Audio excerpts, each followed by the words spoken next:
Sud Radio, 10h midi, Valérie Expert. Un petit mot quand même pour vous rappeler, je vais faire comme Gérard, je suis pas contente. La première émission, je vous avais parlé d'un de mes livres préférés de la rentrée qui s'appelle J'ai couru vers le Nil de l'écrivain Alaa El Aswany. C'est vraiment un chef-d'œuvre.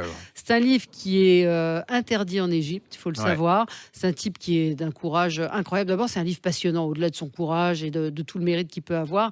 C'est un livre formidable, vous l'avez lu. Là aussi, on rentre dedans, on est pris par les personnages. C'est la révolution égyptienne. C'est un raconteur d'histoire. Hein. C'est un raconteur d'histoire. Il dit beaucoup de choses sur la religion, les imams hypocrites qui lui font penser à Tartuffe. Il y a des scènes d'anthologie, justement. Et puis, ces jeunes qui ont décidé de faire la révolution, ce professeur bourgeois, grand aristocrate égyptien qui se mêle à la révolution. Et quand on voit sur quoi ça va déboucher, au plus. Bah, voilà. Il y a le personnage qui est dans les services secrets, c'est un personnage incroyable au niveau du sexe. Vous allez voir comment il va faire l'amour à sa femme alors qu'elle est laide et qu'il n'en a pas envie. Vous allez voir comment il va le faire, l'hypocrisie au sommet. Il y a une présentatrice de télévision qui, pareil, monnaie ses charmes et réussit à devenir directrice d'une station de télé. Enfin, c'est des personnages incroyables et vous les voyez, vous les vivez, ils sont de chair, donc c'est injuste. Allez-y. Ça s'appelle J'ai couru vers le Nil, Alaa El Aswany, et c'est chez Actes Sud. Faut rappeler que c'est le gars qui a écrit L'immeuble Yacoubian, qui avait eu un gros succès. Absolument. Voilà. Et si vous aimez ce livre, allez-y parce que c'est vraiment incroyable.